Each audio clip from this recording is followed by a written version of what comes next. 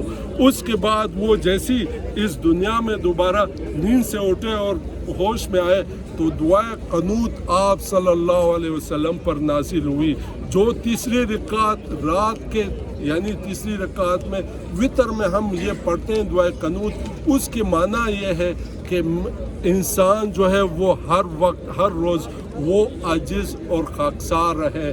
آپ صلی اللہ علیہ وسلم پر جب طائف کے مقام پر جو مکہ سے 100 کلومیٹر کی دوری پر ہے، وہاں پر ان کی پاؤں سے خون نکلنا شروع ہوا، کفار نے ان کی دان شہید کر دیے، تو اللہ کا حکم آیا فرشتوں کے ذریعے کہ ہے میرے حضور پاک محمد صلی اللہ علیہ وسلم، تو کہو تو میں اس طائف کی جو پہاڑ ہے اس کو بارش برسا دوں گا، یہ سارے لوگ ختم ہو جائیں گے۔ حضور پاک محمد صلی اللہ علیہ وسلم نے کہا نہیں میری اللہ، میرے اور ان میں فرق کیا رہے گا، یا اللہ تو انہیں جو ہے وہ ہدایت فرما۔ بہت بڑی تاریخ ہے ہماری حضور پاک محمد صلی اللہ علیہ وسلم پر، اگر اس پر میں بولتا جاؤں اور میں ان کی تمام جو تعریفیں وہ کرتا جاؤں گا تو شاید کئی سال مجھے لگے۔ یا اللہ میرے حضور پاک محمد صلی اللہ علیہ وسلم پر کی زندگی پر ہمیں جو ہے وہ نصیب کریں اور ہمیں اس پہ چلنے کی توفیق دیں اور سارے مسلمانوں کو چلنے کی توفیق دیں۔ شکریہ والسلام۔